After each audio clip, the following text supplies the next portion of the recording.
ওমরাহ করতে গিয়েছিলেন, কিন্তু হঠাৎ যুদ্ধ পরিস্থিতিতে মাঝ আকাশ থেকে ফিরে আসতে হলো। মধ্যপ্রাচ্যের উত্তেজনায় সৌদি আরবে আটকা পড়েছেন বাংলাদেশের তারকা ক্রিকেটার মুশফিকুর রহিম।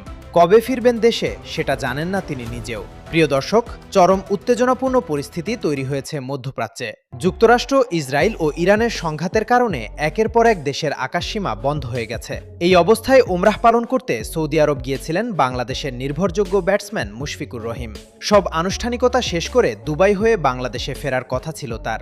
এমনকি তিনি এমিরেটস এয়ারলাইন্সের ফ্লাইটে উঠেও পড়েছিলেন, কিন্তু হঠাৎ যুদ্ধ পরিস্থিতির কারণে মাঝপথ থেকেই ফ্লাইটটি আবার জেদ্দায় ফিরে আসে।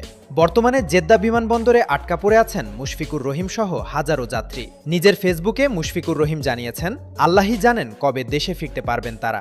শুধু তাই নয়, মধ্যপ্রাচ্যের বিভিন্ন গন্তব্যে আপাতত ফ্লাইট বন্ধ করে দিয়েছে এয়ারলাইন্সগুলো। ফলে বিপাকে পড়েছেন হাজার হাজার বাংলাদেশি যাত্রী। যুদ্ধের ভয়াবহ পরিস্থিতিতে আটকা বাংলাদেশের তারকা মুশফিকুর রহিম, তিনি কবে ফিরবেন দেশে? এই আপডেট জানতে এখনই চ্যানেলটি সাবস্ক্রাইব করুন এবং ভিডিওটি শেয়ার করুন। ফলো করতে ভুলবেন না।